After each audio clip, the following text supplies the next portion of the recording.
দেশের বাইরে আসলে অনেক বড় বড় মাছ পাওয়া যায়।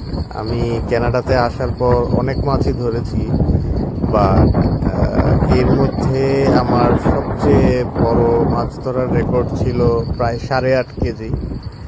আর আজকে যেটা ধরেছি এই মাছটার ওজন ছিল প্রায় 5.5 কেজি।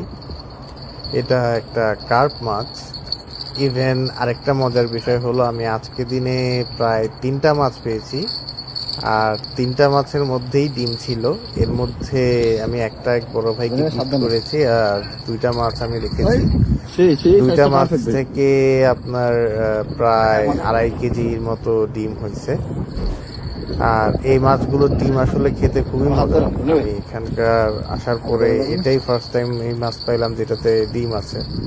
এর আগে বড় মাছ ধরেছি, বাট ওগুলোতে ডিম পাইনি, কারণ আমি তখন জানতাম না আসলে কোন সিজনটাতে এই মাছগুলোর পেটে ডিম হয়।